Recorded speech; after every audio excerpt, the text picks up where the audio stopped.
Your favorite toy truck nerds are back. Welcome to That Scale RC Show.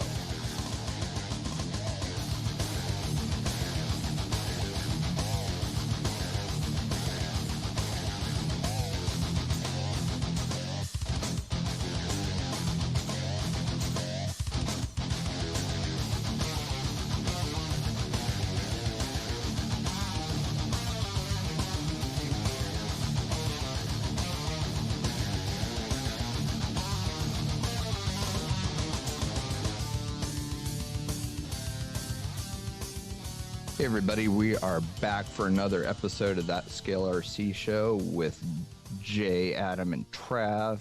What's up, guys? You totally forgot what number we're on. I was waiting for him to kind of think about it for a minute. What are we, 74? 74, yep. Good. Ha! Take that. Don't you think I'm not on top of it? No, we never think you're on top of it. I can fake it so good. Fake it till you make it. That's right. In all fairness, I rarely remember either. So I pull up the podcast page before every show so I can count. Yeah, I never remember. I think it gets to a point where we just don't even need to bother counting anymore, do we? I mean, like the only time it really matters, I think, is when we just post it. Basically, true. Yeah. Yeah. So what's new? I'm drinking some wonderful coffee that I made. Coffee? You're not drinking Monster?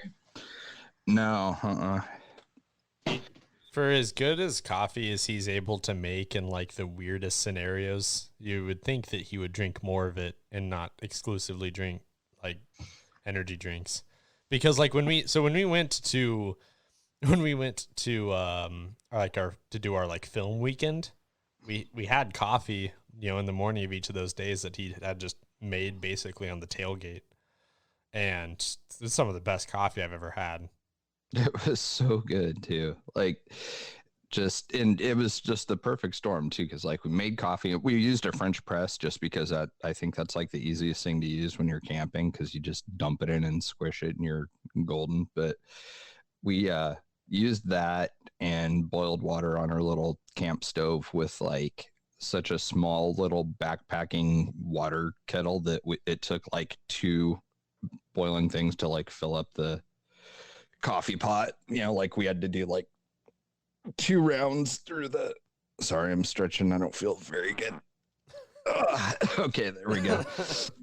Having one of those situations where I just cannot get comfortable where I'm sitting here. So I know how you feel. Anyways, yeah, like the kettle was just so little, so it took like 2 things of water to fill it up, and so the whole time we're just like, God, I hope it doesn't like get cold. We're waiting for it to boil again, and everything just worked great. We had these new cups, and like they pretty much kept the coffee hot like the entire day, and they weren't $700 Yeti ones. They were like $6 at Walmart. So it was great. We had wonderful coffee that day, even if we didn't find anywhere to drive for an entire day. Yeah. Nice. Yeah. Yeah, but anyways, point being, I think Good it's weird. coffee. Yeah. No. Every now and then. Every now and then. Yeah. Every now and then I do something good. I have been pretty much doing the same old. Been busy, very busy. Yeah. But what's new? I hear that.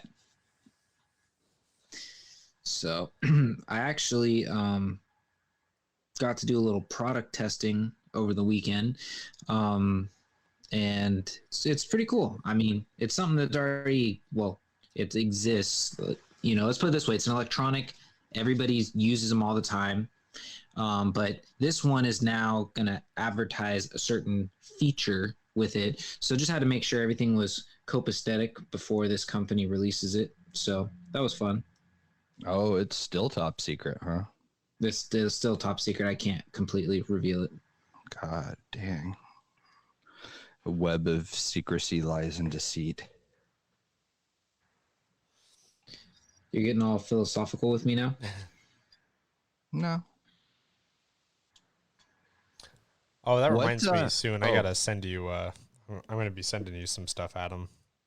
Oh, okay. I got a couple things that I need you to put to use. All right. So the Axial Rift is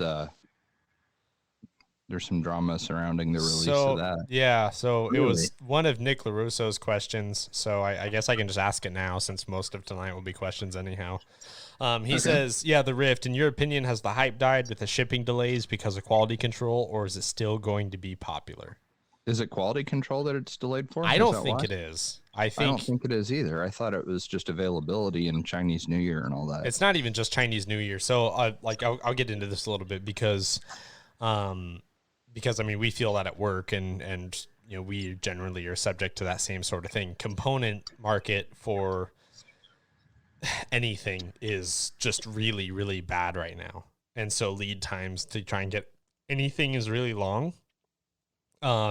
If you notice, like, depending on what you're looking at, like, for example, you know, that if we were to look at like Associated site, there's some plastic parts on there that we won't be able to get for months, you know, wheels, things like that. And so I mean, I suspect that if it was delayed that long, honestly, it was just because of just lead time. Like, honestly, they probably just can't source the stuff to build them as quickly as they initially expected. And it's not super uncommon, honestly, at this point, especially just based off my experience, to like have that time frame where you're going, okay, it's going to be February, and then February rolls around and you're like, oh, actually it's going to be May. Sorry. Every year, this is a difficult time to try and release anything new. It there's is always problems. I don't know why people try and release a new rig this time of year. Well, it's generally, yeah, which is true, but it's generally not this bad. Right. It's generally not this bad. But yeah, I don't know. I mean, I've heard a couple different things, but just based off what I know, I was having a conversation with Wes about this at work today because he had to go through a lot of different channels just to try and source some stuff to, you know, kind of get his carpet stuff together in the event that we can go do something. And he said that it was extreme. Like, he couldn't get oil. He couldn't get wheels from anybody. Like, it's rough out there right now. It's hard to get some stuff. So I think that this is honestly just a symptom of that. Probably. I think that's all. Yeah. I think that's all there is to it. I don't think it's a QC thing because it's the same factory that builds all their other stuff. Yeah. Well, I think it's just like a delay because look at look at the B-17 Betty, the junior, or whatever you want to call it, the SCX 24 version. When that thing, they announced that, and I swear hobby shops weren't getting them. It took another about 2-3 months after they announced it for them to finally make it out, which is like weird because typically they announce something and within like the first 4 weeks, people are starting to get them. So it's like, I think it's just they're not able to get, you know, the volume, you know, to supply the masses, and I think that's the issue. Yeah, they just can't get enough of them in time. I think that's honestly all there is. Yeah, if the hype dies by then, I don't know. I mean, that's. I don't think it will. Like, it's not like people are gonna go buy a different model because they can. It's the only one of something in this little new segment of RC, and it's not like there's other players in it that you can just go buy one from. So I don't think it's going to hurt anything. You're going to have people crying on Facebook because they act like, you know, they're not going to have food on the table unless the RC car gets here when they want. So at the same time, though, like that's about it. That thing, retails for 500? Yeah. As an RTR. Yeah. So I think it would be less that if, you know, there's no competitor options, but I could see people like just deciding it just to not get it at all, especially since when they do come in, it is going to be pretty limited availability on that first run of them, you know. Right. So I guess I could see that where people by that time maybe have just lost interest altogether and have used that money for other things, but that's like the only thing I could really see happening with it. Yeah, I still think the hype's going to be there, and for me, the price point is kind of there because it's a ready to run with brushless, you know, electronics, which I'm not saying just because it has brushless that makes it a $500, you know, price point, or $600. But the fact that we all know that usually the brushless, you know, electronics cost a little bit more. Yeah. So generally, we know that's going to add a little bit of price to it. Yeah. No, I'm not saying it's not worth the value, but as a consumer, it's still, a decent price point altogether. Yeah. So I like I said, the thing that's just going to suck is, I mean, they might fall off a little bit of the hype, but once they start coming around, they're going to do just fine. Yeah. So, yeah. Do we want to jump into the next question? Yeah, why don't I? Yeah. So Nick LaRosa had a bunch of them tonight. He said, most important question of the night, will Travis talk tonight? Enjoy hearing the input from all three of you guys. Well, you might, because I posted on the thread today that I think I want to talk bump steer a little bit, and there were a couple questions about this, because this was actually a conversation that Jay and I were having last night. And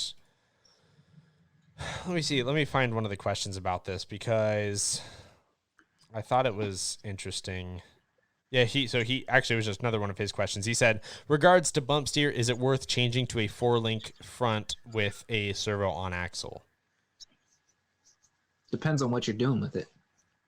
Yeah. Yeah. I mean, we all know, okay, the reason why, like, even if you look back in the day, like the original OG SCX10, the servo came on axle. And the reason for that is you could take a low,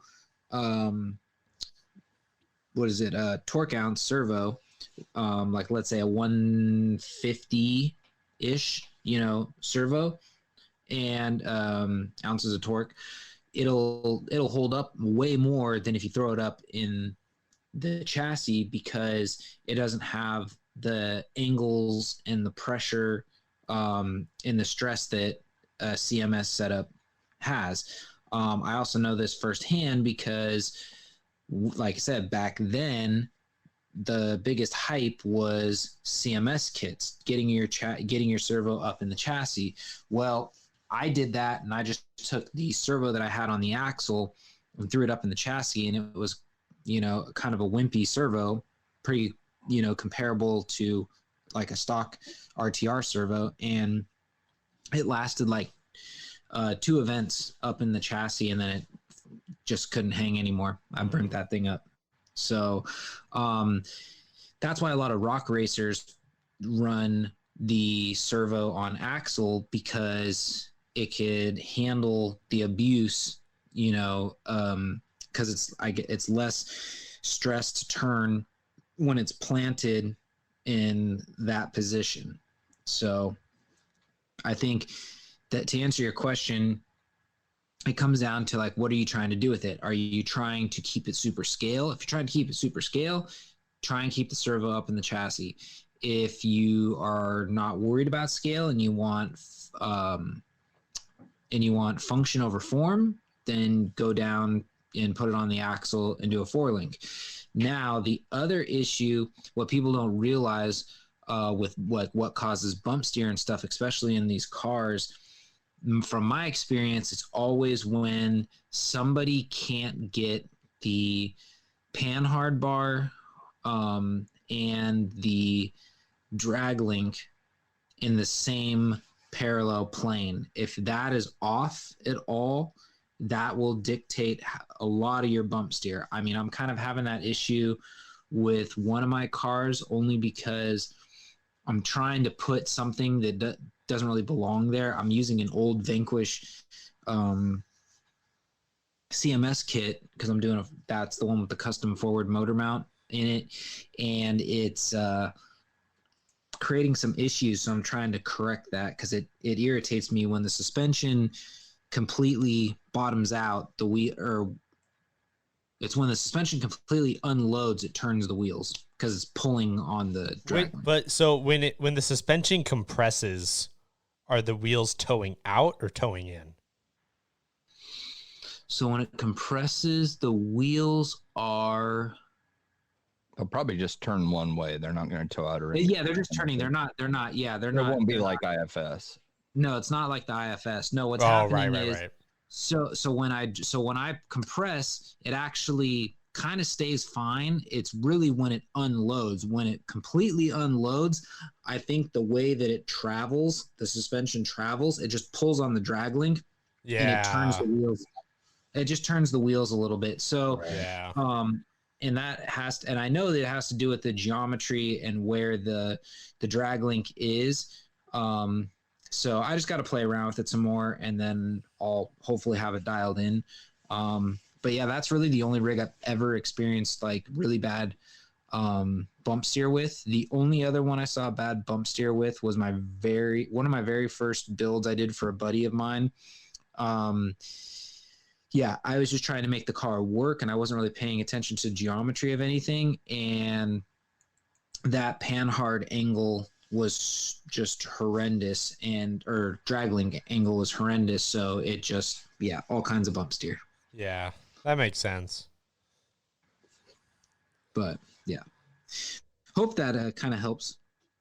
Yeah, I mean, it's one of those weird things where, like, when you introduce, like you're talking about, like if you have like a chassis mounted servo, you're introducing so many different points of geometry to get it to achieve the exact same thing that you would have on servo and axle. And it was really funny because like that was the big thing. Like everyone wanted to immediately go to chassis mounted servo, the first car that came out with it. And I can't remember which one that was. But like, and then now after all this time, people are kind of starting to figure out that maybe servo on axle might be the way to go from a performance standpoint, which I agree. I mean, number one, it's just simpler. But all the weight's low. And it's just way more consistent. So I mean, like that's definitely like my take on it. Like, people have talked about, for example, like with I know that with the EPX kit that we talked about, like there's people would have some issues, like if you're running like chassis mounted servo and you have like your drag link sort of kind of compress onto the axle or up into the chassis, I mean. Yeah, and I know what you're talking about. Yeah. And so like, but and then in that instance, like ever since like we changed the Dodge to a servo on axle, like that was, to me, like I was like, well, why wouldn't I just want this to begin with? Yeah, it looks cool when you don't have the servo hanging down on the axle, and I totally get that point. But that is definitely one of those, like, I think you definitely sacrifice a bit. So that's definitely the route that I like, especially like if you can't get the geometry level, like what Adam was talking about, and no matter what, you're going to have that leverage where it's trying to dictate the direction your vehicle's going, then yeah, I mean, then I would definitely just explore a servo on axle option. In instance, I guess I should have clarified, because one of the things that I've been seeing a lot of lately was in particular to the IFS, where people were talking about bump steer with the IFS and any IFS setups. And I think that the part that why I wanted to talk about this is because I don't think people understand, at least at that level, what the bump steer is actually doing. People see like what happens with bump steer, and they see that they don't, if you compress the suspension or unload the suspension, and in this case with IFS, a lot of the time it's your toe angle, so that stuff doesn't stay exactly the same. That's like one of those things where people don't understand, like that's perfectly okay. Like, and I'm like, that's what I wanted to talk about. Like, I don't think that's a bad thing whatsoever. And people, really stress themselves out about it and post and everything else, trying to find solutions to it. And I think it's not really a solution. It's not something that needs a solution to begin with. Yeah, there's nothing wrong with it. It's like, I mean, if they saw like a 2-wheel buggy, they would probably, their heads would explode, because there's bump steers, just like there's a little bit inherent with every single IFS setup on anything. That's just how it is. Yeah, and whether you have toe in or you have toe out, like you're going to have different benefits, and you can change that depending on your shimming underneath ball studs. But like for example, and here's why I don't think it's a bad thing. The reason I say that is like, and this is what he and I were talking about last night. For example, if you were, let's imagine that you're sort of side hilling / like you're going to take trying to climb up onto a ledge at an angle. I'm trying to like talk my way through this the best I can. It's hard to like narrate what I'm visualizing, but when you do that, And so you're climbing up to the right, right? So you're climbing up to the right. So when you start to make that climb, what's happening is your vehicle starting to lean on your left side, and if you have an IFS setup, you're compressing your left front of your suspension, more the left rear as you start to climb up, but at some point you're compressing the left front. And if you have, like, in this particular case, I would want toe out on my bump steer. So if you compress the suspension and the tire turns out, what that's going to do is that's going to give you a little bit more contact patch on your climb, and it's not going to narrow your point to where you're starting to climb up, and as it's starting to put more weight on that side, you're maintaining more contact patch than you otherwise would have, and then you're not folding over onto the sidewall of the tire because you ran out of space too quickly, right? And I would do the same thing if it were like an Ultra 4 setup, where, like, that's what I would want, and the adverse to that, right? Like if I wanted it to compress, toe out, it's going to make the vehicle more stable hitting rocks. If I wanted to go the opposite direction, like if I had a really dialed suspension setup and I didn't have to worry about that too much and I'm not darting all over the place, then you can change your shimming and you can have toe in. And what that'll do is that upon your lean, once you get into a corner or anything like that, it's going to make the vehicle a little bit more responsive on your initial steering, which if anybody has used the early Gen U4 cars, people know that that's something that is definitely a valuable trait in a vehicle. So, like, what people, I think, need to understand is, like, it's just another tuning option. There's not really a benefit to having it straight up and down because then you're just kind of getting it at neutral. So you might as well play with it and see what you're happy with, because there are benefits whether you lean one way or the other. But that's what I wanted to get at. I still can't figure out what it is about the Element IFS that people don't like. Like, I mean, I think it's honestly just they're sitting it on the bench and they're cycling the suspension and going, oh, that can't be right. And that's it. Like, I can't think of a single situation that I've driven that truck a lot. Like, I have a lot of time on the IFS. That's pretty much the only rig I ran all summer at Die Hard and everywhere else. Too many people do too much like bench tuning.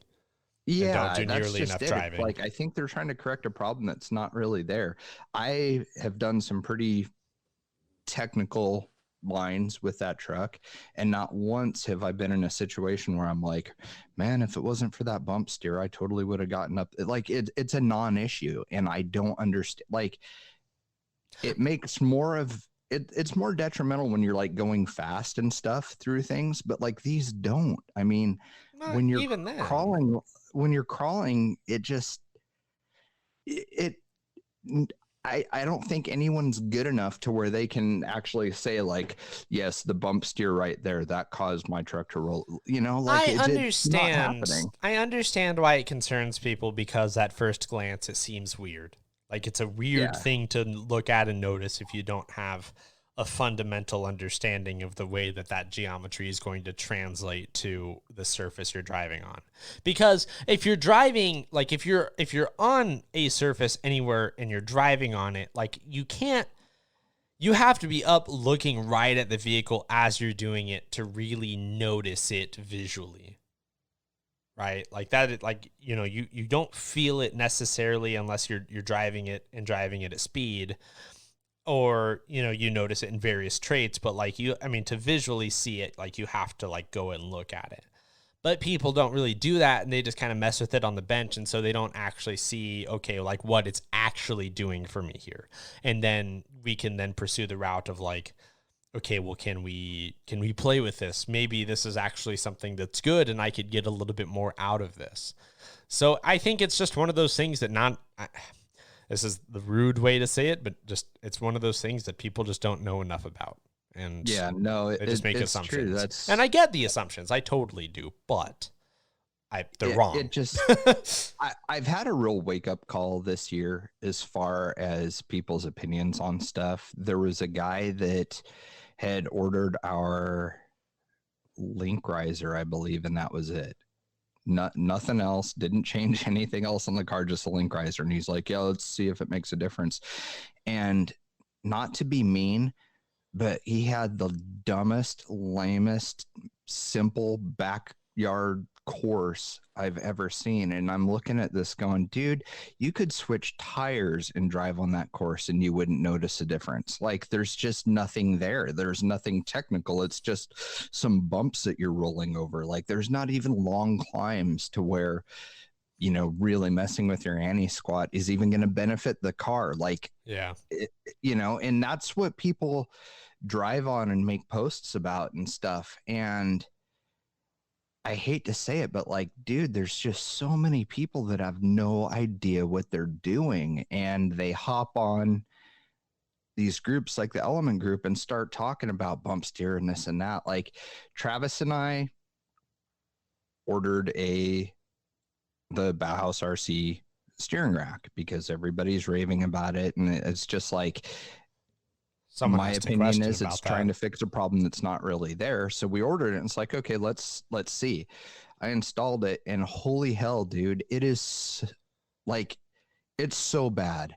Like it creates bind with the steering links. It is just, it doesn't work. It just flat out doesn't work. It actually compounds the problems because now people are burning servos up because unless they have their endpoints adjusted perfectly, or even if they don't and they just like the tire catches on something and turns farther, it gets to a point where the steering link cams over and locks the steering and they're burning up servos. Yeah, I guess Scooter Scott, to answer your question, because, you know, he asked about this. He asked about that. He did ask about that. He asked about the rack in particular. Yeah, I was trying to figure out how I was like, ever since he commented that, I was trying to figure out how I was going to answer this because I hate like.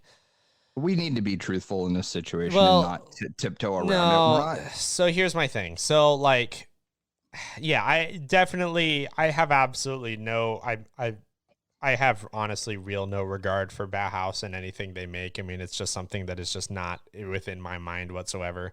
I see people who order those and like, I look at this part, I look at the Bauhaus rack as like, just as if Intigi was, or Intigi or however people say it, like was just making an aluminum version of something that didn't need an aluminum version. The reason I don't like it is because like we were talking earlier about how, like a chassis mounted servo is harder on the servo itself than it is on servo and axle. This has the same problem because it adds like 3 different leverage points in your steering geometry. And so like when you're sitting there, cause like I was sitting here messing with this on the bench last Thursday when I was packaging EPX stuff, you know, down at the shop. And I was sitting here messing with this because I was trying to figure out like why people are so like, why people love it so much. But then also too, I've also been hearing a lot of people, you know, taking it off and throwing it away. And I couldn't even sit there and hold the tires and turn it from one way to the other without it getting some weird up, like vertical bind in the rack because of the way the ball studs mount and everything else. What it was doing was it wasn't just trying to like shift the steering from left to right. It was trying to go up and down and everything else because what it's doing is it's just pushing the geometry into open space and then it's just pushing it up or down, which is then creating a ton of bind on your, you know, your bell cranks and everything else. Like I saw they also make aluminum bell cranks for it and everything. Like that's not the problem. Like, cause the issue is not like the plastic ones are too weak now. Like it's so much more complex geometry than it needed to be. And like they could have simplified bell cranks to try and fix a problem that their steering rack is creating that wasn't there before putting the steering rack on. Yeah. Because of the pressure it puts on the bell crank. Yeah, exactly. So, I mean, like, I don't know. I mean, I hate doing that because I know the feeling of like when you make something like that and you sell it and like you're super pumped on it and you're proud of it. But like that was just one of those things where I was just like, it's just mechanically, it just was not, in my personal opinion, was not well thought out. So yeah, I don't know. I mean, it creates more problems than it solves. Yeah, I mean, that's bottom line, and people are starting to see that now with broken servos and everything else. And there's more people being vocal about it. Like Aaron, the engineer that designed most of this stuff at Element, he he was even like, yeah, that steering rack is causing problems, get rid of it. Yeah. Like everybody's starting to kind of wise up to the fact that like, oh, okay, you buy this and now it's putting pressure in other weird areas and creating bind. And so to use their steering rack now, to fix the problems it has, you got to buy their aluminum bell cranks. And I don't know these guys personally. I know nothing about them. I don't have it out for them or anything like that, but I think they're messing around in an area that they just have no clue about. And this is the result of it. We're starting to see that now. And yeah, I mean, this is just my objective opinion on it. Like, it's just, it's just, I went in there honestly, like going to touch it, not understanding actually what people didn't like about it, because I wasn't paying that much attention to all of that. And then I sat there, and honestly, like, that was my moment when I was sitting there turning it and I was going, what the hell is going on? Yeah, I don't know. So I mean, yeah, again, you're getting into a weird like world of nonsense. And yeah, like you said, you're fixing something that didn't need fixing.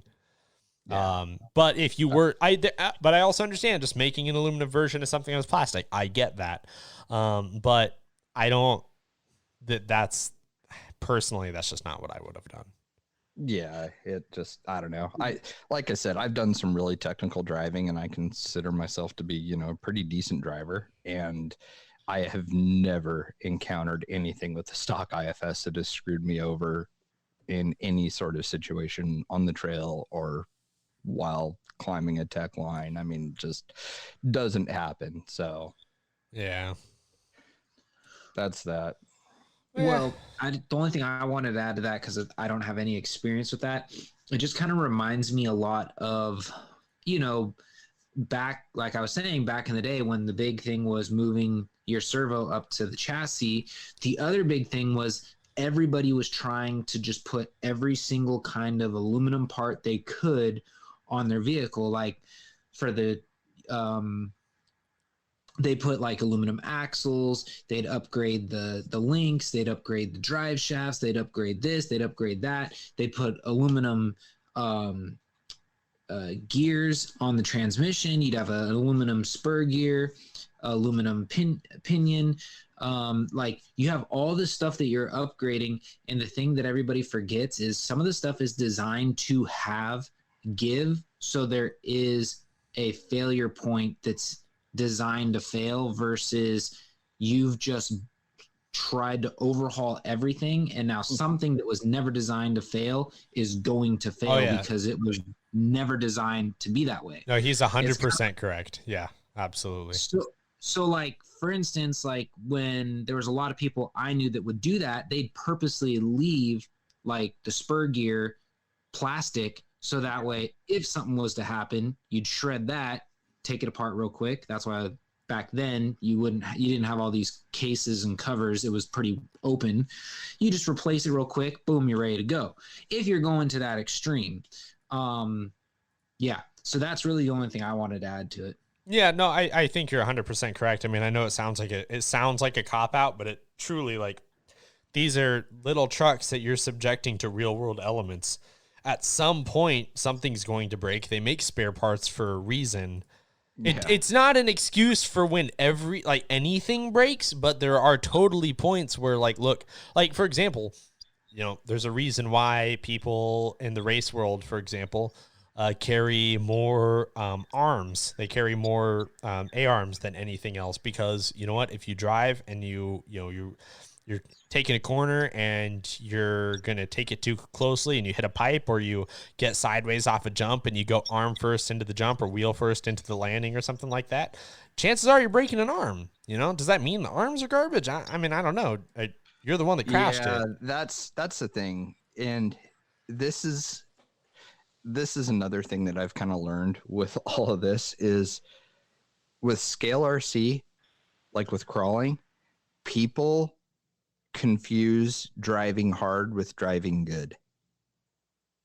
Okay, like they are very quick to judge cars that are in good shape and, oh, it's a shelf queen, or you don't drive it hard enough, or if you haven't broken this, you're not driving hard enough. It's like, No, I mean, there's some people out there that just drive good and they know what they're doing and they're not rough on their shit. Like, that's just kind of how it is. And you guys haven't figured that out yet. Like, I mean, I can't even count the number of times somebody's been like, oh, you don't drive it hard enough if you haven't had this part fail. And it's just like, what a dumb thing to say. Like, just they. It's almost like they're getting into basher territory and they expect these cars to hold up like bashers do, because we've seen how some of these guys drive and it's bad, you know, like they beat the hell out of stuff. And like myself, for example, I've always been really fond of slipper clutches for the reason of what Adam was talking about. You've got some sort of give in your drivetrain to keep from, you know, destroying ring and pinion gears or stripping out the gears in your trans or whatever's going on, you know, like there needs to be fail points somewhere on a vehicle. Otherwise you're going to be bending or breaking more important things that are either more costly or more difficult to get to and things like that.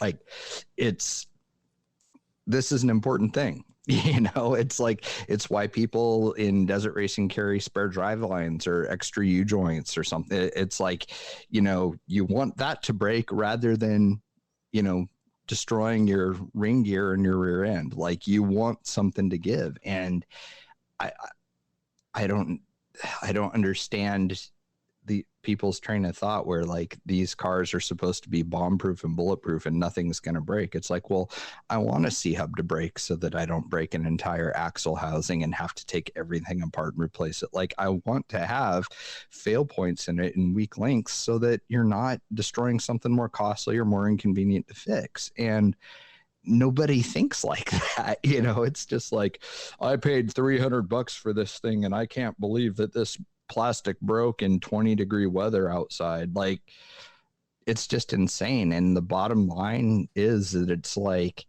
a lot of people just don't know what they're doing, whether it's bump steer and thinking there's a problem there, whether it's something breaking they don't think should have broken. And it's just, you know, I don't have the problems that these other guys have. And it's because I just don't beat the hell out of my cars and abuse them.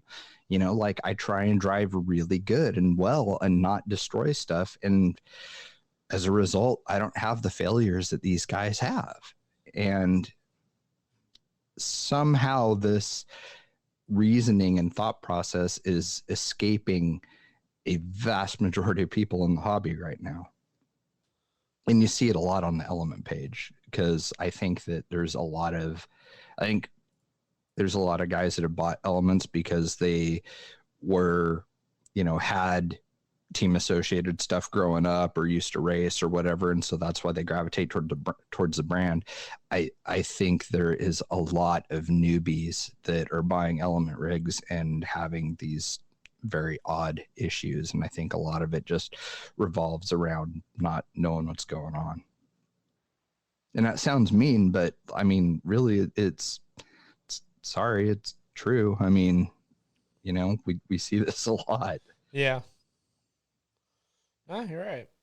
Like good driving and hard driving are two completely different things. Just because you just pin that thing and beat the hell out of it doesn't mean, you know, don't confuse that with good driving. Yeah. So next question was, or actually this wasn't a question, but it's from Alex Sims. He says, no question, just want to say that I love the truck giveaway you guys are doing. Very generous. Thanks. Well, thanks. You guys have been very generous, allowing us to be very generous. Chris Trudeau, he says, what is the aspect of scaling that you struggle with the most, and what skills do you want to improve on?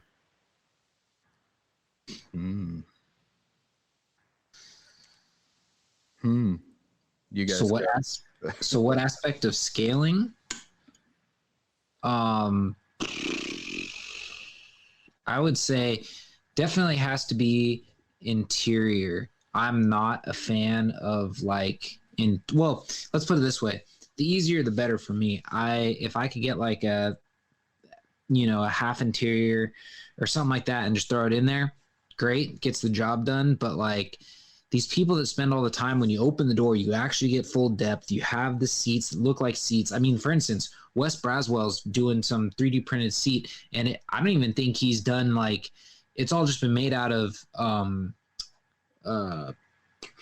styrene, and that thing looks like you're staring at leather. That's how well it's constructed. That's the kind of like stuff I know I struggle in, but yeah, I'd love to be better at that. That and like fine detail painting. Once you get super like trying to get all detailed, I usually have runs, marks, paint bleed underneath lines. So those would be my struggles. Yeah, that's same for me. It would be detail painting. I wish I was better at doing that. What kind of paints would you guys use for that? I typically model paint or paint pens. I bought an acrylic paint set off Amazon, and I was thinking that might work for something like this. I love the paint pen set that I got off of Amazon. I've used it on so many different things. I was looking at that generator the intern made, and it's funny that we're talking about detail painting, because I had messaged him and was like, holy crap, dude, like, how hard was it for you to paint this, and he was using like toothpicks and dipping the toothpick in paint and stuff, and like he did a phenomenal job on the detail of this. Like, it's so clean, there's good coverage. Like, some of it was good enough to the point of where I like kind of had to give it another look, because I questioned whether or not it was painted or just a separate 3D printed part made out of colored filament. Like, he did a really good job. So that's hard, and I know my old hands aren't steady enough to be able to pull off what some of these guys are doing with that stuff. I agree. You should see the wannabe plaid shirt I did for my SCX 10-3. I was like, yeah, I'm gonna use like a really fine brush, and I'm just gonna be really gentle. It's gonna make perfect little lines. Nope. I tried to do that with the driver in Travis's Bronco, make a plaid flannel shirt. Oh my God, it did not work. Exactly. It's hard. Like, people that are good at that stuff, props to them, because that is not easy stuff to do. Not at all. All right. So Nick Cluroso said, what are your thoughts on Axial's new overlanding add-on set? I think it's rad. I haven't seen it. I sent you a picture of it. Is that what you sent me a picture of? Yeah, the hard cased rooftop tent and all that little stuff. And yeah. It was like $18. Yeah, it's freaking cool. Oh, that is cool. Okay, I remember now. My bad. Wasn't putting a picture to it. Oh, well, I honestly haven't seen it. It's pretty sweet, dude. They did a really good job. Yeah, I mean, I just went under their website and looking at what's new, but somehow I missed that post. Huh. And 33, so $34. That's not bad at all. Yeah, pretty neat. I don't know. Not many manufacturers make like little stuff like that. That's like a little kit that you can buy, which is really cool. Makes sense, though. I get why people are kind of doing it more. Yeah, I mean, with injection molding, you're probably only going to see the big companies like Horizon / Axial doing stuff like that. Oh, yeah. I mean, we laugh about 3D printed stuff, but I mean, sometimes it's all you can do. Yeah, you can't afford $100,000 for a mold. Yeah, thousands of dollars into a fuel cell. Yep. And then he has another question. He says, what do you think of the Ford Bronco 4600 class Ultra 4? So sick. That was really cool, actually. I have a tough time getting excited about the way some of those look, but those were cool. You mean Ultra 4 cars? Yeah. Yeah, generally, they are kind of goofy looking, some of them. Generally, I don't care for them that much. Like, there's definitely good looking ones, but I very rarely see one, I should say, that is just wow. But I liked those a lot. I really liked those. Probably the most I've ever watched King of the Hammers was this year. Yeah, I loved it so much. Such a good time. I don't know if it'd be fun to go to though, just because So so many people and so much dust and it's freezing cold and Just the you're out wind. there for like a week and like that. Unless you had an RV, that would be a really hard trip I'd be to do. super pissed off at the wind in like 5 minutes. Oh yeah, yeah. Like having dust blown in your eyes and ears and up your nose and everything like that gets old really fast. my boss actually used to go to King of the Hammers, I want to say like 5, 6 years ago. And he said it's definitely one of those things. He goes, he wouldn't go every year, but he said it's definitely one of those things you should experience once, because he said there's nothing like standing in some of the areas when the cars just come ripping by you, 100 miles an hour, and you're just standing there, and it's just like, he says it's like surreal when you're just standing there going, holy crap. It's almost like the people that watch like the Baja and they're standing like right there and the trucks are just flying, So, yeah, so he said it's definitely a fun experience, but he said it is dirty and dusty. I think if it wasn't for like racing dirt bikes and stuff when I was younger, I'd be able to tolerate that so much. But I think when it's like been half your life getting dirty, like you just get to a point where you're just over it. So you don't do it unless you absolutely have to. Yeah. Next question is from, I don't know how to pronounce your last name, so we're just going to go with Benjamin. He says, I need a strong servo saver for my SMT10. I have the J Concepts tires and RC 4-wheel drive beadlocks on it, and the stock saver just wasn't working with the extra weight. I put a metal one on, and as predicted, it broke the servo. What can I get to save the servo, but strong enough to withstand the wheels and tires' weight? Now, I saw this question earlier, and I had to go look at the SMT10 again. And I'm not, maybe you guys can answer me this. I'm not understanding why you would need a servo saver at all. You don't.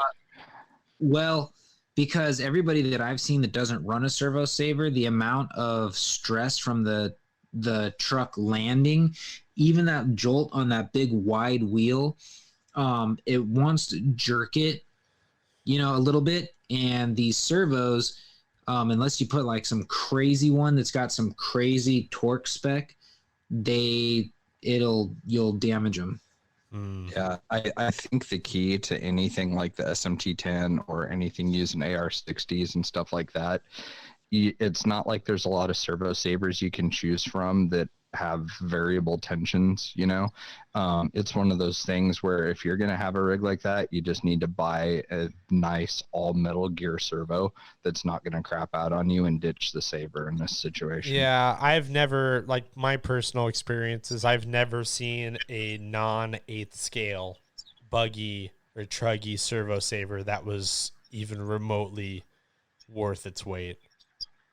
Like, just all of us just crank them down anyways in the racing world. Like, yeah, I mean, I think I don't know. I'm at this point, I don't believe in servo savers at this stage. Like, it's just, especially something like when you get into like stuff as small as like scale, I don't know if it really is going to help you at that point. Like, and that's the thing is like, so you can either get one that's either going to be like one of the few ones where you can do that, or like you just need to really just buck up and buy a really good servo and like no nonsense, like one of those like $190 MKSs or something. Like if you really just don't want to have that problem, like I think it's the only thing you can do, because like if it's being caused by the problem that like Adam is describing, then that's the only thing I can think of.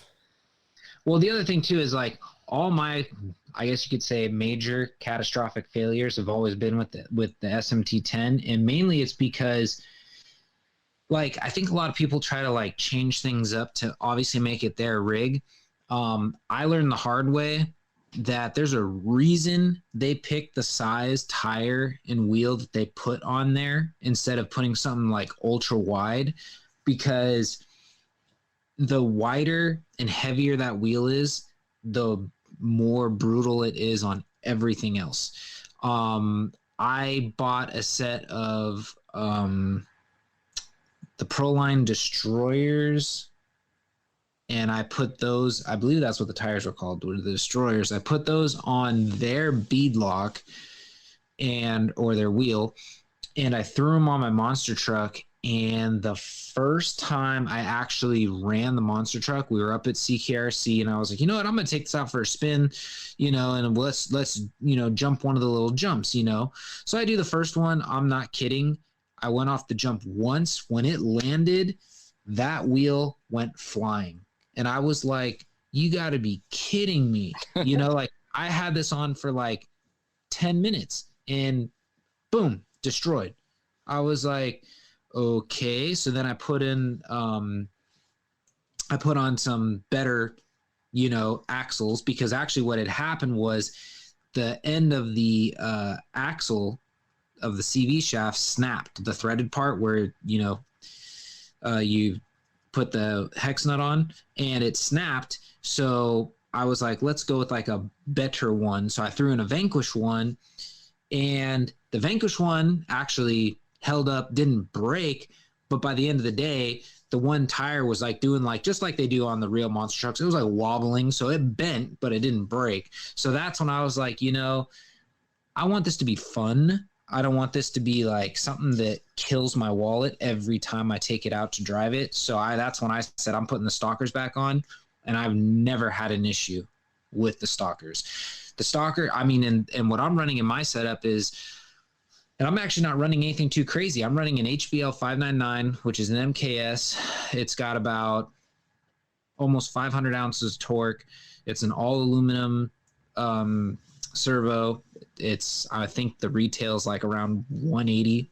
And I'm running that with the factory servo saver from Axial on there. And I've never had any issues whatsoever. Yeah, I can't imagine that you would, really. So yeah, so I think the key is you also got to ask yourself, what wheels and tires are you running too? Because there's a reason why Axial chose what they did. Yeah. See. Yep. Next one from Peter Nielsen. He says, what are the latest thoughts on Havoc Racing? And keep up the great work, and thanks in advance for your knowledge.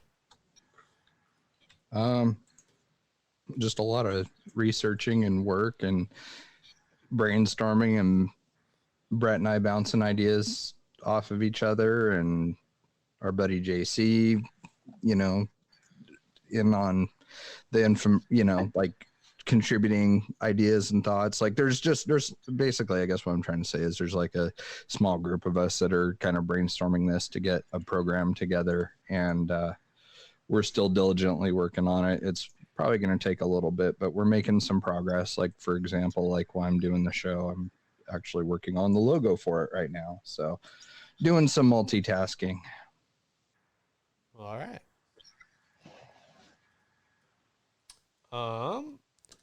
Ryan Crowley, rally cars, thoughts. What have you built in the past, or what would you like to build now, discussing them? I think they're rad.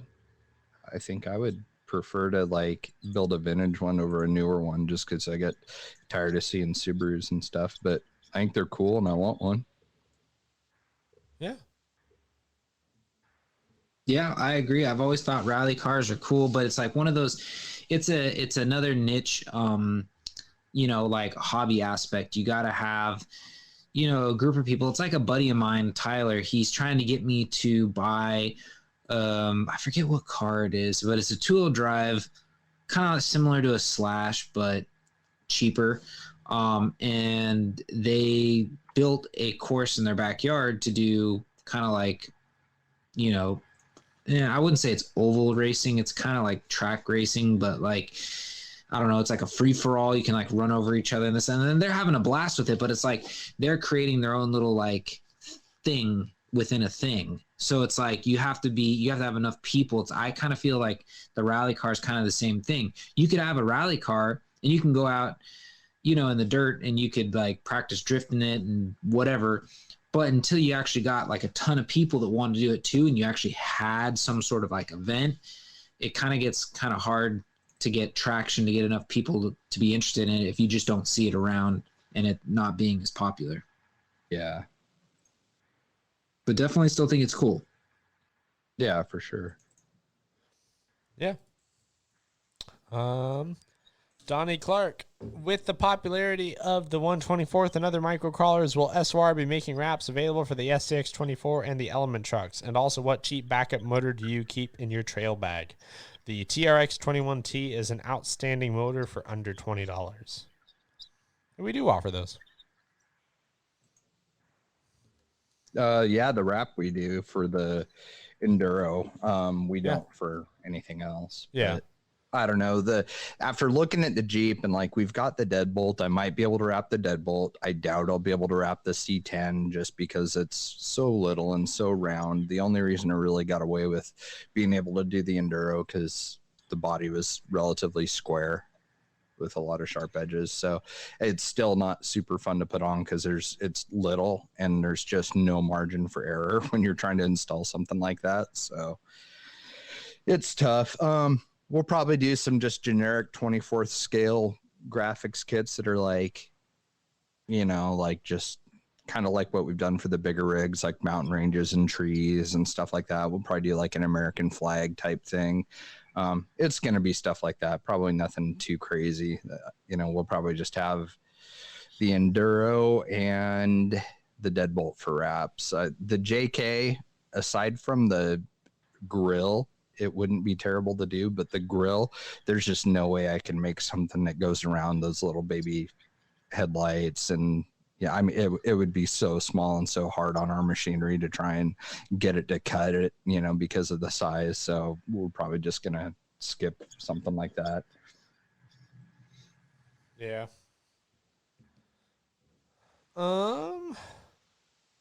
Chris Trudeau.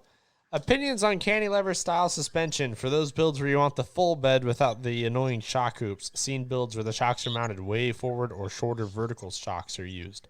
Any insight on advantages or disadvantages? Well, if you lay the shock way forward, like let's say you take a 90 millimeter shock and you lay it way forward, unless you put a super stiff spring on it, it's not going to do a thing. You're basically just making a pivot point. It's kind of like if you look at, which I was just recently kind of playing with over the weekend, like the AX10, they laid those shocks. Those shocks are like at a 45-degree angle. Like it's, or actually it's probably even a little steeper than that. It's probably close to like a 20-ish degree. And if you think about it, those shocks don't really do a whole lot. And that's why the thing's got crazy articulation and all that, because the shocks are there, but they're not really there because they're laid down so much that you're not getting the full function, kind of like the way the shock is. The more vertical you have it up and down, the stiffer the shock's going to be. So, it's like one of those things. I get it. There's a lot of people that, they don't want to see the shock hoops protruding through the bed. They want to make it like more clean. I myself have done this on another build. I didn't want the shocks going through the bed because I was doing a flatbed. So I ended up going with a shorter, I think like a 70 millimeter, I want to say, shock. And I actually turned it into a droop setup. I put an internal spring underneath the piston so it actually compress the shock, keep it down. And it works pretty well. Obviously, when you go with a shorter shock in the rear versus like a standard length, like 90 millimeter in the front, you're going to have travel differences. Like obviously the 70s are going to bottom out or extend first before like where the 90 will have maybe a little bit more to go. A lot of people were doing the, which I'm not sure if another person came out with it, because I have seen like a resurgence of the cantilever setup. But back in the day, a lot of people would try to run the Dinky RC cantilever setup, where you basically were able to just pitch your shocks horizontally, like parallel with the frame rails, and it had a whole cantilever arm system with just a rod that would go down to the axle, and you'd get your, you'd be able to run like a flatbed without having shocks go through, but you'd still have something that kind of like performed really well. My biggest gripe with the cantilever setup is the fact that it just, to me, when you're like looking at it, just doesn't look scale, because you don't see any rear shocks. You just see a rod coming down, and that's what's connecting to the the chassis to the axle. So just, to me, looks kind of not scale. But those are really, like, I know some of your options to go with, but if I were to pick the lesser of the evils, if you're building something, I would definitely go with the shorter shocks and maybe lay them just a little bit farther forward, like use them, either use one of the holes on the chassis, or if you have some clearance, get something, make some sort of a tab so you can get them as close as you can to the bottom of the bed. But yeah, that would really be my 2 cents. Yep, I agree. Yeah. Elliot Chappelle wanting to start a fight. He says, "Why are Portal guys the way they are?" It's not their fault. They were just born that way. Okay. Yeah. Moving on. No, I'm just kidding. I don't know. I think it's, I don't know. I think a lot of it has to do with, like, if you've been into real cars or not, if they're just into the hobby and they see that, the company comes out with portals because they work and it's a way for them to get a little bit more clearance to make the car more drivable, they're going to be all for it. But if, they're like a true, like, what's the word? There you go. Like a truist, you want to follow everything to the T, you're going to go, yeah, the portals just don't look right. I don't care if they work great. They just don't look right. I mean, if you want to use portals, great, go for it. But don't rationalize it to me. Yeah, exactly. Like, don't sit there and try and convince me and blow smoke up my ass about how this is a good thing. If you want it, that's fine. If your preference is, you want portals, go for it. But I mean, they're not scale. It just is what it is. I do not get the disadvantages perceived of a straight axle. And that's just because I believe there are lines. Like, why is that so hard? Just change your lines up. Yeah. A real car isn't going to mob over everything. You're going to have to pick your lines. You don't have just ridiculous, unrealistic clearance on a real four-wheeler. Like, you just choose your lines so that you don't hang the pumpkin up. Like, come on. I mean, I don't know. It's a lazy fix for not driving well, in my opinion. People who put portals in their RC cars drive Jeeps, but only on the road. Yeah, I feel it. That is 100% it. David Pig, he says, with the release of the SCX 10.3, do you think that they are going to phase out the SCX 10.2, or does the SCX 10.2 still hold its own in the marketplace? I personally would love to know the answer to this question. Me too. This would be great for me. I would just say it's going to be like the Evolution. You'll see the 10.2 will still stay around, I think, for a while, only because right now it'll reign in the axial world as your cheapest off-the-shelf RTR, because I believe you could get the RTR, like the Deadbolt, what was it? It was like $279 or $379, something like that. And you get into any of the SCX 10.3, whether it's the Gladiator or the JL, and I want to say it's around $400 right off the bat. It's like $400 or $500 immediately.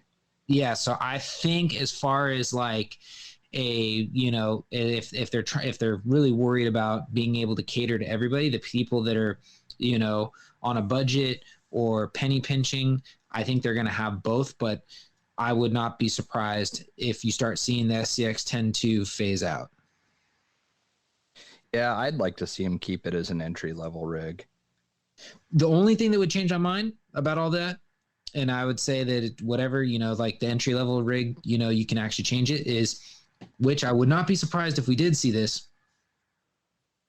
When the SCX 10.2 came out, they started adding, like, obviously they had the Cherokee was the first one. Then they re-released the Deadbolt. They re-released the Trail Honcho. I wouldn't be surprised if they bring the Deadbolt or the Trail Honcho into the 10.3 platform just to have a 10.3 entry level that's not your high end market like your JL or Gladiator. Yeah, I think that would be, yeah. I agree. Let's see. Elliot Chappelle. I was about to ask if I needed to send Adam a generator too. Hashtag no more excuses regarding to not recording last week. Okay, I will tell you right now, we could have recorded. I did have to head out of town for work, but I did offer to do the recording while driving the truck. So therefore, I didn't have an excuse. So we just collectively decided that we'll take a week off. Yeah. Yeah. That's all there is to it. Elliot. All right, Brandon Catton, he says, what's estimated to be coming in 2021, especially with most supply and demand not being met? Not being met. The demand isn't being met. It's not being met. Not being met throughout the industry due to many being stuck at home and working on their cars. Do you think some companies won't make it through the year because of it? No, I don't think so. Yeah, RC is enjoying a pretty healthy. Yeah, RC does well in bad economies. Yeah, end of the day. Yeah. Let's see. He had a couple questions to add on to this. But he said 4-wheel drive / all-wheel drive drag car is going to be a thing. In some places, they already are. East Coast, Florida, stuff like that. Florida, of course, there's 4-wheel drive drag cars in Florida. There's also alligators on heroin, so, take what you can get. Waterproofing rigs. I don't really know how you do that at this point. Well, basically, I think what he's talking about is like, your electronics. For the most part, most of your electronics are somewhat water resistant. It's all part of that like IP rating. If you ever get, really nerdy and want to read all that stuff, there's different IP ratings mean different things. And most of them usually have to have some sort of a rating to make it into what it is that it's in. So basically, like most of your RTRs come, water resistant. They're going to have a seal for the receiver box or, whatever. And most of their electronics, like their servos and stuff, will be water resistant. But if you're trying to go like waterproof, they do make, certain servos that are labeled waterproof. Same with the electronics. I know Tekin has their element proof versions. And that's, really, you could just sit there and dive in. I know there's a ton of YouTube videos of people showing you how to waterproof their rigs. Before all the waterproof electronics started coming out, we used to just get silicone conforming spray and like a conformal coating is, I believe, what they actually called it. It was by like MC Chemicals or something like that was the ones who made it. Now I use the Cow RC stuff. Looks like you're getting clear nail polish, but take your receiver apart, coat the boards, wait till they dry, put them back together. Kind of do the same thing with your receivers. The ESCs and your receivers, you take the receiver apart, do the same kind of thing, coat the boards. Really, you just want to put a liberal coat over everything. So that way, if water gets in there, you're fine. And do not say that word in the RC community. What? You will cause an uproar if you say liberal anything. Oh, why? Because they don't understand what a liberal amount is. It just means you hug trees. No, that's not what I was implying, but okay. Yeah. What he means is using it irregardless of how much you're using. Yes. Apply a light amount, not a Barack Obama amount or whatever you associate liberal with. Yeah. It's a joke that fell flat on RC guys being, yeah. Anyway. The rest of his questions were phasing drive shafts, painting wrap tips, maintenance tips. I could talk RC all day. Phasing drive shafts, man. That to me, I think that's somebody. I don't take this the wrong way if you're listening. I just think that's somebody who's got like the certain like OCD, like they need things to be like, okay, all the U joints must be facing this direction and they all have to have the bolts at the same, like that's like super OCD. I typically slap everything together and go. So I don't always, I mean, there's are some things that I try to be OCD about, but like I don't ever really worry about phasing drive shafts. I mean, I'm sure there's a whole science behind it, maybe not, but I see that coming up a lot in the element group, and guys will have like a weird like hesitation. Like what they'll do is they'll take the car, set it on the stand, and then apply throttle, and it'll like have kind of like a jerking or lurching motion. And usually the people like Schultz or Aaron or somebody will say, hey, you need to phase your drive shaft. So, make sure that they're both output or yeah, I guess you could call it input shaft and output shaft on your transmission. And then the shaft that's on your pinion, those need to be on the same plane. They need to be parallel to each other, and then have your grub screw that connects to the shaft. Those need to be in the same place. I've built rigs where I haven't paid attention to that at all. Like I've just thrown it together and I haven't had the weird lurching problems or anything like that. So I don't know. I don't know if it's like a stroke of luck that I didn't have those issues, or I don't know. It's weird, but I myself, like Adam, just, it's not really something I usually pay attention to, and everything's been fine for me.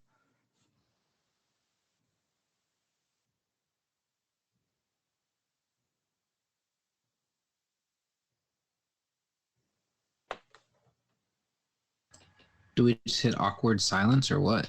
Yeah, I thought the thing cut out. Oh, sorry. No, we're our question asker was sleeping. I got distracted. He said, Joe, another last name I don't want to butcher. Joe says, thoughts on LED light setups. Thoughts on LED light setup. So basically, this is another area where it comes down to, are you the DIY guy or are you the off-the-shelf guy? Because realistically, that's what it comes down to. You got companies like My Trick RC, Lit LED, that'll actually make kits for you that are like plug and play. But typically with this, what happens is you'll have a lot of extra wire, so you got to like hide it, wrap it up a couple times, zip tie it down, because it's just a generic kit. And then if you're like the DIY guy, you could actually cut the wires down to the length you need them, solder all your connections together, tuck it all up nice and neat. And when it comes to LEDs, at least for me, I'm a fan of just do the basics, like kind of like a real rig. Like you have taillights, headlights, maybe marker lights, rock lights, call it a day. All those trick, units that tell you, like they give you okay, when you give it throttle, the brake lights dim and then they get bright when you stop. I mean, that's passable, but like when it's going to start the signal when you turn, that's going to get old quick, because who uses their turn signal when they're climbing up, some rock pile? I've never seen anybody on the Rubicon use their turn signal. So I just don't think that really is necessary. Yeah. Which in a way will dictate your price. You could typically buy, which is, I've done both. I've purchased lit LED light kits, and I've purchased just regular stranded LED lights, like where it's just the LED with like your leads, and they give you like 6 or 8 inches of wire. You could buy a bunch of those LEDs for inexpensively on Amazon or eBay and get the job done. So it's really a preference when it comes to like I said, are you willing to sit there and solder everything together, or do you want somebody else to do it for you? I just kind of hodgepodge stuff together. Like I'll do headlights and taillights, and that's really kind of about it. Like I don't really mess with the controller and the blinkers and stuff because you don't use your blinker on the trail every time you turn. So I don't know. I think some of it's cool, but it can be a little overboard and a lot more work than it's worth. So I don't know. Agree. Yeah. Actually, you know what? Circling back to that one question about something we wish that like we were more educated in or whatever. I wish I understood LEDs and diodes more, so that you can like make stuff like that yourself and understand like resistors and what resistor you need to use in line to, for this voltage and this many LEDs. I know none of that and really don't have time to learn it, but that is something that I wish I knew. I think it's actually pretty simple because I think we've gone through this a long time ago in an old build, but it was the trailer. It was the trailer. But Wilbur knew right off the top of his head. He's like, oh yeah, we need this resistor and this and blah, blah, blah, blah, blah. And it was because we were trying to daisy chain them all together. Yeah. I'm just too dumb for that. Yeah, I'll just need to read up on it. Yeah. Jerry Shields, he says, I know you talked a little bit about the microcrawler scene already, but I just built this Hobby Plus CR18 and was really impressed with it so far. How's the Patreon rig coming along? Keep up the awesomeness. Well, thank you. I went to order the body, and I don't know, Proline's doing some restructuring. We don't have our discount anymore, but yeah, I don't know. I've sent our signature page of our contract and everything else to Proline. I haven't heard anything back. I don't really know what's going on. I know our discount is gone though, and they're out of the Forerunner body anyways. So I don't know. Right now it's on hold until we figure out what the heck's going on there. I'll get a hold of Luke. I've tried and haven't heard from him. So all right. Let's see. Matt Miller, this is our last question. Matt Miller, he says, thoughts on TRX4 with portal delete? Thanks. With the SSD kit retaining 2-speed and lockers. You'd have a very scale TRX4. I think, you managed to find 3 people who do a scale podcast that don't own a TRX4. Yeah. Well, okay.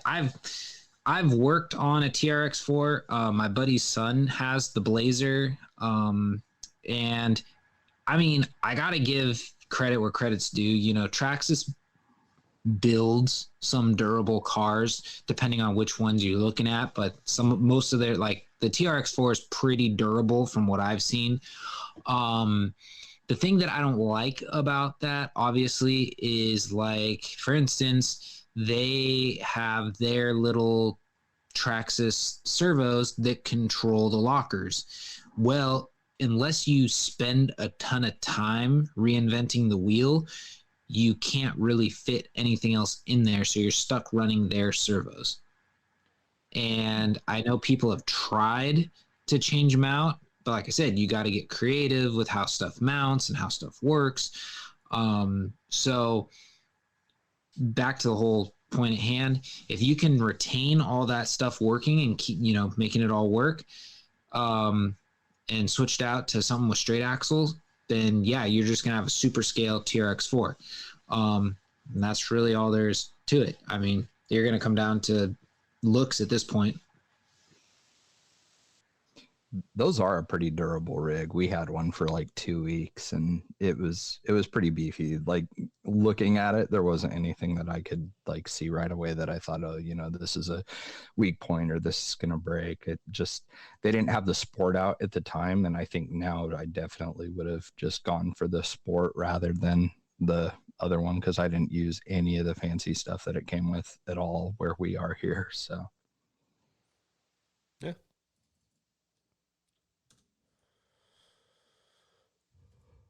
Well, yeah. Well, that was all the questions we had, and it got us to about an hour 18. I was pretty close. I said that was going to be about a full show. Yeah, I had a feeling, that was going to be good because it actually keeps us like rolling. Talking, answering questions, not having too much kind of like the sitting there with our thumbs up our butt moments. ew. It's true. Well, sorry, I only used that reference because I had to hear my boss say it like 4 times yesterday at the job. We got to a point at our big job that we're waiting on everybody else to catch up, and we can't go any further until like the next trade does what they need to do.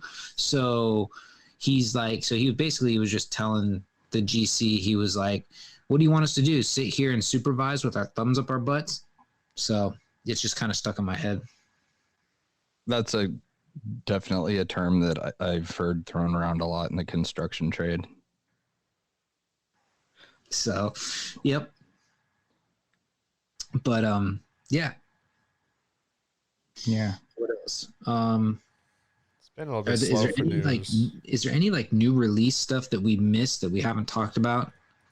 No, I don't think so. Because I mean, 2 straight weeks we haven't been asked about anything that went under our nose. Usually people would at least ask us about it if we didn't see it. Well, the only thing that I saw that was a little interesting is I haven't really looked too much into it other than the fact that I've seen a couple people post it, but Red Cat has a car cover for the 6.4 or 7.3 or whatever the hell it's called. Oh, funny. So, yeah, I thought that was pretty interesting. I was like, so you guys came out with a car cover.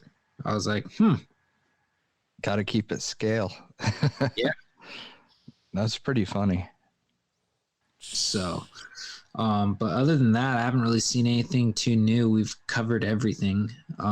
There's a new Enduro 24 that's got the trail runner body. There's that. Oh. There's, I don't know. There's not a lot. Scale Metal Supplies just released their DIY slider kit. Oh, rock sliders. Yeah, that was pretty cool. What okay, here's something I would like to do. I would like to just take 2 seconds to mention Scale Metal Supplies. The fact that Andre is he's filling what I call a niche that I think some of us that like to fabricate or, have some fabricating skills, you can actually buy things and put them together yourself. Like, I believe he's working on a bumper setup, where he's gonna have kind of the same thing. You can, it comes to you in pieces and you can jig it all up and weld it and, kind of make it your own and stuff. Kind of like the sliders. You get the kit, you can put it all together yourself. You can adjust how high you want to kick up the actual slider. Do you want to keep it flat? And I think it's cool. I mean, it's filling, like I said, a small void in, the, I guess, scale RC realm, because if you look at the one-to-one world, there are companies that sell you kits. Like if you're that weekend warrior that wants to put your stuff together, and you can buy it and do it yourself. I know Move bumpers in the one-to-one world. You could basically buy the like winch style bumper and you weld it all together yourself. Yeah, there's a lot of plate style bumpers like that you can buy and put together. And I've seen that for like trusses and lower A-arms and stuff too. Like, I think it's a cool idea, definitely. So funny enough, be on the lookout for that. Big supporter of our show. He actually just commented a question as we're sitting here talking about this. I thought I saw that pop up on the screen too. Yeah, no. So he asked, he said, Jay, what are you using in the Baja Ray for electronics? Stock. I mean, I've driven the thing twice. I doubt I'm going to sink any kind of money into that thing. I'm probably going to just sell it when I'm done doing everything I'm doing to it. As far as like taking pictures and whatever products we end up doing for it. But I've just left the stock electronics. Same with the laser nut car, but holy hell, I would absolutely love to swap out that ESC. I was kind of bummed out seeing that same Spectrum ESC comes in that Ryft because I'm not impressed with that thing whatsoever. I tried to calibrate the throttle the other night again, Trav, after you and I did, and still nothing. Boo. I consider myself like reasonably smart with that stuff. Like, and for whatever reason, I'm just not a fan of that Spectrum electronics in that. It's just, they're trying to reinvent the wheel and get too fancy with it. And, a lot of times it's just keep things simple because, it's discouraging to buy a $500 rig and have a stupid problem like that, or it won't stay bound or, I mean, so far we've had to rebind the radio to it every time that we've turned it on. Like, just dumb. Yeah. So, yes, I'm brand bashing. I am. They're trying to make it like Traxxas with telemetry and all this stupid stuff that you're just not going to pay attention to because nobody is going to keep that stock radio that's racing. And what do you need telemetry for on an Ultra 4 car? Like, you don't need telemetry in general. I'm sorry, you don't. It's just dumb. Yeah. It's like, oh, yeah, it's got the battery level indicator. Well, that's also why LiPo cutoff is there. And once it happens, you kind of know you got 15 minutes of runtime before, it's just dumb. And it's frustrating that it doesn't work. Yeah, no, I mean, when we program like our radios for our drones, like we have telemetry in those Futabas. And it makes sense because, when you're flying something, your battery voltage is pretty critical. And seeing that on a car, no, you tend to find out. It's just another gadget that is a selling point for the Traxxas crowd to try and win some of them over. That's all it is. Like, it's just everything about that ESC is completely pointless, but it is just so dumb that I can't even get it to calibrate the ESC can't calibrate the throttle. Yeah. So, yeah, no, stock electronics in the Baja. Actually, anything like that, like the 6x6 we have, anything that I don't like, that's not Element, that I don't personally drive, I just don't really sink money into. If it's just something for product development, I just don't care about it that much.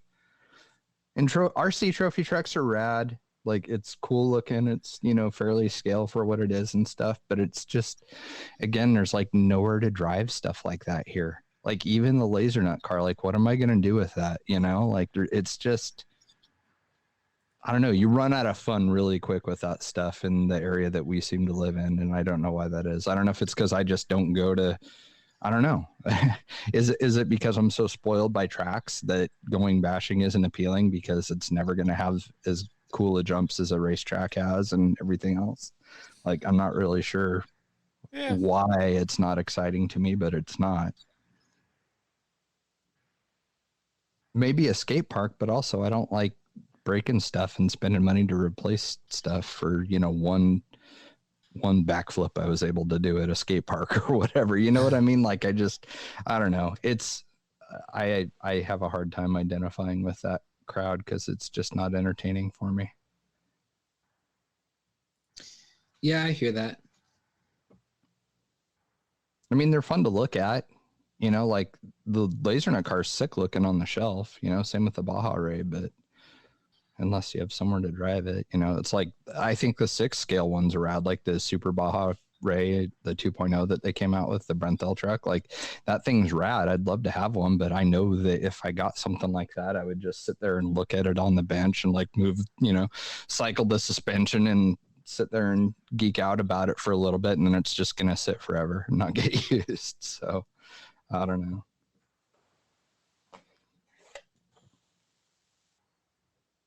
Yeah. Well, we've had. What? Go ahead. No, I was just gonna say, it's like, did we have anything else that we wanted to add? No, I was just gonna say that we have had a really hard time with flow this episode. I feel like we're all rusty or something. We're all tired. We've been busy. Yeah, that's true. Yeah. I think that's the problem. I was not ready to record tonight whatsoever.